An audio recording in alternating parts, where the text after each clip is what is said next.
So you've just finished servicing a watch and you've regulated the watch.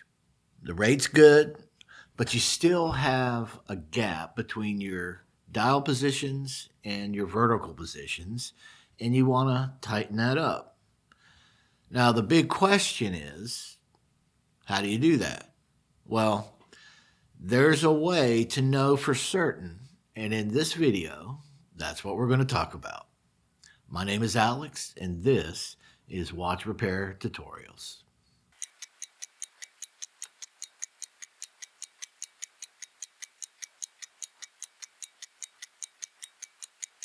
Now, in the last video I did on regulation, when I said I was done, I had gone as far as I could go.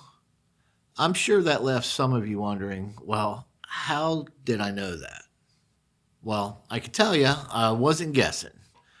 I was using a tool that I learned many years ago from my mentor, and now I'm going to share that with you. Now, to help you visualize this concept, we're going to use this simple grid. But once you understand this concept, you'll just be able to look at your numbers and you'll know.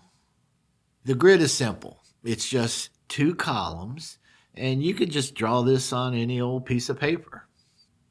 The way we lay out the grid is we have our zero rate in the middle, and then we're going to run our positive numbers up one side, and we're going to run our negative numbers down the other side.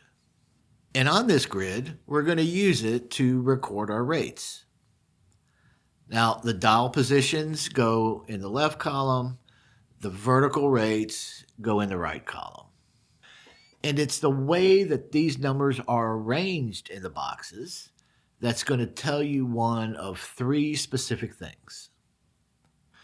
The first is, if the boxes are touching or they overlap, your pins are already adjusted as well as they can be. There's no need to mess with them at all. Let me show you what I mean. In this example, the dial rate of 0 and the vertical rate of 1 are touching each other. That means that the regulator pins are set as well as they can be. Now let's say the dial rates are still 0 and 2, but one of the vertical rates is -3, and our others are 6, 9, and 10. Our vertical rates are overlapping the numbers of our dial rates. This is also telling us our regulator pins are set properly.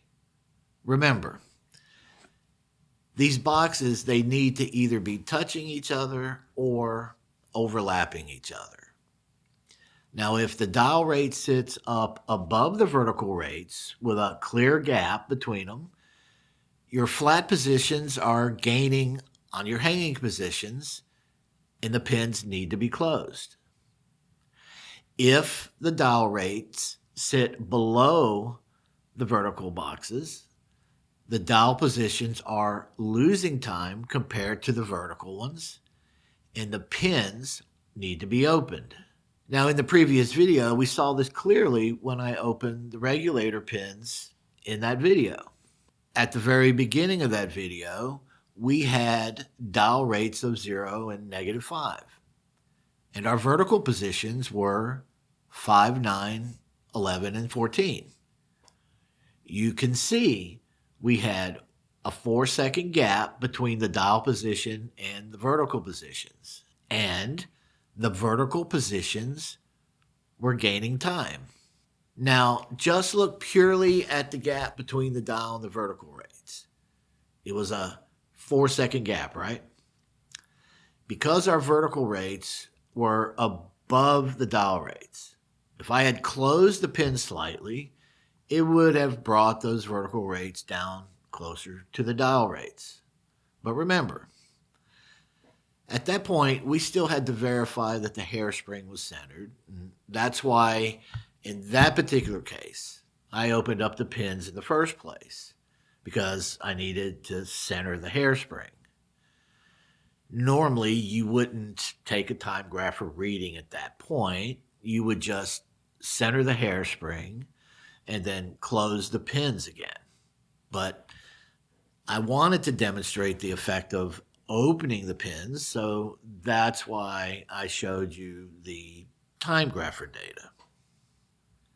Now, look what happened when I opened up the pins. Our dial rates went to negative 102, but our vertical rates are now below the dial rates. And this is what I really want you to pay attention to.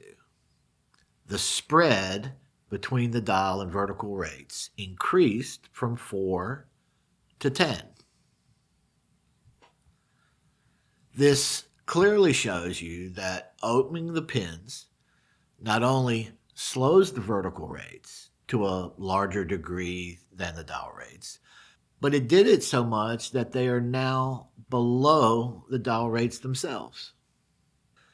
Once I closed the pins back to where they should have been, the dial rates settled in at 3 and 4, and now the vertical rates sped up and are now back above the dial rates with a small overlap of the 1-0 position. And that's how I knew we were done. I could just look at the rates and know that the pins were adjusted correctly. We reduced the deltas and we brought the dial and verticals together, as best as this balance wheel and hairspring combo were going to let us. So this grid tool answers two questions at once.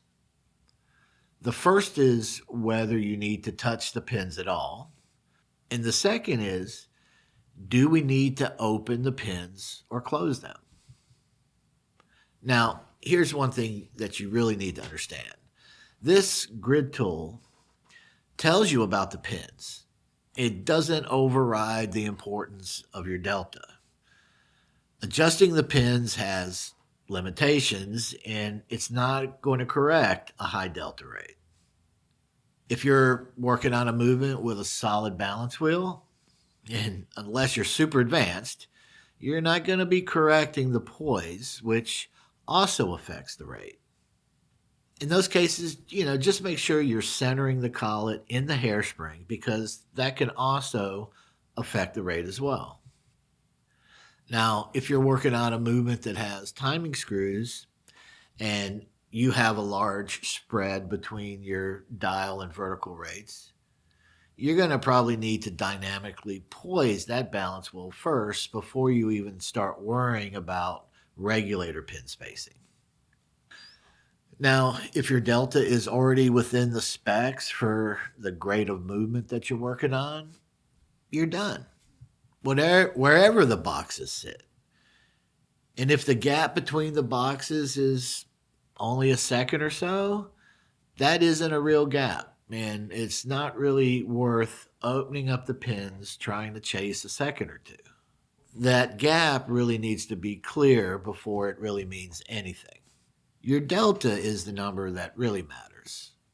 The tool I showed you is how you understand whether the pins still have any adjustment left in them to improve that delta number. So go ahead, use this tool and let me know if you see any improvements in your regulation. I need to spend some time working on some other projects, so I'll see you in a couple weeks. But because there's so much more to learn, I hope to see you in the next video.